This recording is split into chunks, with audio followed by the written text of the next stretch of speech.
बेटी bought some butter but the butter was bitter, so बेटी bought some better butter to make the bitter butter better. एक बार फिर से सुनिए, नहीं आया समझ ना, फिर से सुनिए.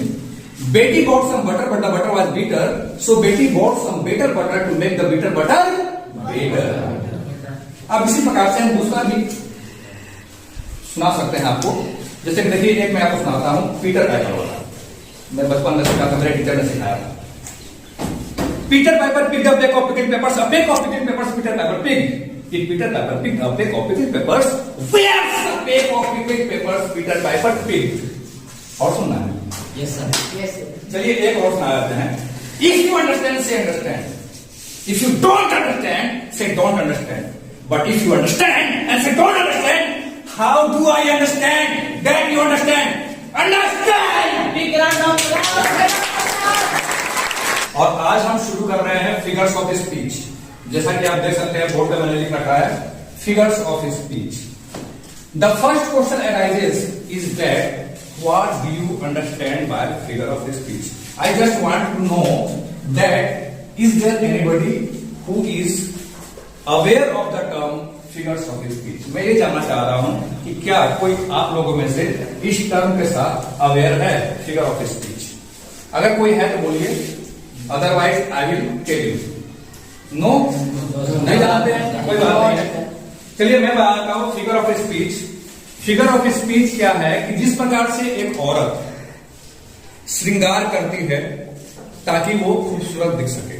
बहुत सारे गहने पहनती है ना, तो गहने क्यों पहनती है? ताकि वो सुंदर दिख सके. Just like that the writers और पोएट्स, मतलब कि राइटर और पोएट, समझ लो ना, राइटर और पोएट, लेखक और कवि, they use figures of speech in order to make their writings attractive. वो लोग फिगर ऑफ स्पीच का इस्तेमाल करते हैं ताकि उनका जो राइटिंग है ना वो काफी ज्यादा इंटरेस्टिंग हो जाए, काफी ज्यादा अट्रैक्टिव हो जाए. I think figure of speech अब सब समझ गए. तो फिगर ऑफ स्पीच क्या है? एक तरह का औजार है, टूल है, हथियार है. किसके लिए? राइटर के लिए और पोएट के लिए. किसके लिए? राइटर और पोएट के लिए ये हथियार है. तो आज हम लोग डिस्कस करने वाले हैं 4 फिगर ऑफ स्पीच के बारे में. पहला है सिमिली, दूसरा मेटाफर, तीसरा लिटरेचर और चौथा personification. Okay, the first one, come to the first one, simile. A simile is a figure of speech in which comparison is made between two unlike things. Simile एक ऐसा figure of speech है जिसमें कि हम लोग तुलना करते हैं दो भिन्न भिन्न चीजों के बीच में. और इसमें क्या होता है? Using the words like, as or so. यही आपको ध्यान रखना है, इसमें लाइक, एज और सो का इस्तेमाल जरूरी होता है. अगर इसमें यूज नहीं करेंगे हम लोग लाइक, एज और सो, तब ये सिमिली नहीं कहलाएगा. ठीक है, जैसे कि आप एग्जाम्पल दे सकते हैं, मैंने लिख रखा है he is as black as coal. वह कोयले की तरह काला है. तो देखिए, किसी को बोलना है कि वह बहुत ज्यादा सुंदर है, तो वो किसके तरह से सुंदर है ये बताना होगा. She is as beautiful as peacock. वह मोर की तरह खूबसूरत है. तो यहाँ देखिए, हम वहां पे एज का इस्तेमाल करके हम ये सब बातें बता रहे हैं. तो बात जो है सिर्फ बोलेंगे कि वो सुंदर है. मजा आया? She is as beautiful as peacock. मजा आया? तो बात में देखिए कैसे दम आ. देखिए एक अगला सेंटेंस में लिखा है, Rani Lakshmibai fought like a tigress in the battle. Rani Lakshmibai जो है वो युद्ध में किसके तरह लड़ी? टाइग्रेस की तरह लड़ी. तो यहाँ पर देखिए लाइफ का इस्तेमाल करके हमने इसको अच्छे से आपको बताया. अब देखिए दूसरा फिगर ऑफ स्पीच है metaphor. Now metaphor is also a figure of speech. ये भी फिगर ऑफ स्पीच है. ठीक है, फिगर ऑफ स्पीच ये भी है metaphor. A metaphor is a figure of speech in which comparison is made between two unlike things. बिल्कुल same to same. जैसा सिमिली था वैसा ही ये भी है. बट यहाँ डिफरेंस क्या है? विदाउट यूजिंग लाइक और एज. मतलब इसमें लाइक और एज का इस्तेमाल नहीं करना है. ठीक देखिए एक एग्जाम्पल यहाँ लिखा हुआ है, एक बात और कि इसको हम लोग इम्प्लाइड सिमिली भी कहते हैं। It is also known as implied simile. अब देखिए यहाँ पर मैंने लिखा है ही इज कोल। अब देखिए उस सेंटेंस में क्या आता है, यहाँ पे हमने लिखा था he is as black as coal, तो हमने कहा कि वह कोयले की तरह का है, लेकिन यहाँ पे हमने कहा कि वह कोयला है। तो यहाँ भी कंपेरिजन कर रहा है, लेकिन यहाँ पे डायरेक्टली हम लोग विदाउट यूजिंग लाइक और एज। अब देखिए दूसरा एग्जाम्पल जो मैंने सिंपली में दिया था वही एग्जाम्पल यहाँ भी है। Rani Lakshmibai was a tigress in the tiger. Rani Lakshmibai युद्ध में, युद्ध भूमि में टाइग्रेस है। उसी प्रकार से देखिए हम लोग बोलते हैं ना camel is the sheep of desert. Camel is the sheep of desert. अब ये सेंटेंस आप बताइए कि मेटाफर है कि सिमिली है? Camel is the sheep of desert, बताइए। Camel is the sheep of desert. Camel जो है रेगिस्तान का जहाज है, ये मेटाफर है कि सिमिली है? Metaphor is the right answer.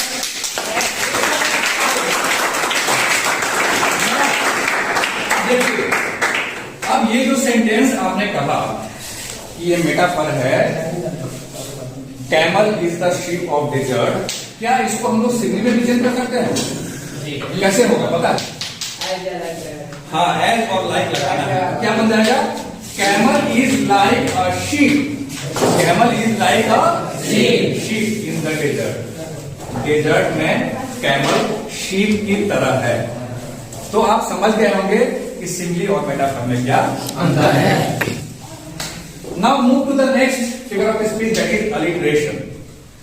An alliteration is a figure of speech in which the first sound of adjacent words remains same. इसमें क्या होता है ना, कॉन्सोनेंट साउंड मेनली होता है। कॉन्सोनेंट साउंड जो होता है वो बार बार हर एक वर्ड में रिपीट होता है, ठीक है? या back bencher please be quiet. या focus here. An alliteration is a figure of speech in which the first sound, जो पहला साउंड है वो अलग अलग वर्ड्स में, एडजेसेंट वर्ड्स, रिमेन सेम। मतलब एक साथ आने वाले वर्ड्स में जो पहला साउंड है वो सेम रहता है। अब देखिए यहाँ पे एग्जाम्पल, बेटी bought some butter but the butter was bitter, so he bought some better butter to make the bitter butter better. अब यहां से देखिए सब जगह ब ब ब ब ब ब, तो ये ब साउंड रिपीट हो रहा है। जब आप इसी को थोड़ा स्पीड में बोलते हैं तो वो आपके स्पोकन इंग्लिश में भी सुधार करता है। जैसे मैं आपको बोल कर सुना रहा हूं, देखिए बेटी bought some butter but the butter was bitter, so बेटी bought some better butter to make the bitter butter better. एक बार फिर से सुनिए, नया समझना ना, फिर से सुनिए। बेटी bought some butter but the butter was bitter, so बेटी bought some better butter to make the bitter butter better. अब इसी प्रकार से हम दूसरा भी सुना सकते हैं आपको। जैसे देखिए एक मैं आपको सुनाता हूं पीटर पाइपर वाला। मैं बचपन में सीखा था, मेरे टीचर ने सिखाया था। Peter Piper picked up a pack of pickled peppers. A pack of pickled peppers Peter Piper picked. Peter Piper picked up a pack of pickled peppers. Where's a pack of pickled peppers Peter Piper picked? और सुनना है? Yes sir. Yes sir. चलिए एक और सुना देते हैं। If you understand, say understand. If you don't understand, say don't understand. But if you understand and say don't understand, how do I understand that you understand? Understand! Big round of applause.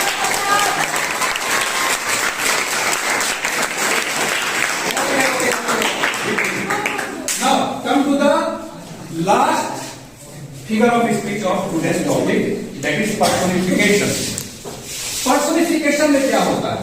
A personification is the figure of speech in which inanimate मतलब अमानव, जो कि मानव नहीं, जिसमें जान नहीं है, प्राण नहीं है, उसको बोलते हैं inanimate things। जैसे कि कोई भी सामान जो कि मानव नहीं है, कोई भी सामान वो आका जो कि मानव नहीं है उसको बोलेंगे इनएनिमेट। तो पर्सोनिफिकेशन एक ऐसा फिगर ऑफ स्पीच है जिसमें अब मानव को मानव की तरह बिहेव करते हैं। Inanimate things are behave like human beings, मतलब जो मानव नहीं है, कोई वस्तु है, कोई प्लांट है, कोई फ्लावर है, उसको हम लोग मानव का क्वालिटी दे देते हैं। जैसे कि मैंने लिखा है द मून वाज स्माइलिंग। अब बताओ मून कोई आदमी है भैया? आदमी तो है नहीं, तो वो स्माइल कैसे कर रहा है? कैसे वो हंस रहा है, कैसे मुस्कुरा रहा है भाई? वो तो आदमी नहीं ना है। ये मुस्कुराने की क्वालिटी किसकी है? आदमी की। तो जब हम इन एनिमेट थिंग को ह्यूमन क्वालिटी देते हैं तो उसको बोलते हैं पर्सोनिफिकेशन। एक दूसरा एग्जांपल देखिए, द फ्लावर वाज डांसिंग। अब बताइए कि फ्लावर कोई आदमी है कि डांस करेगा? हाँ, नहीं ना डांस करेगा भाई। तो उसी प्रकार से फ्लावर इन एनिमेट थिंग है और उसको हमने ह्यूमन बीइंग का क्वालिटी दिया, तो ये क्या हो गया? पर्सोनिफिकेशन।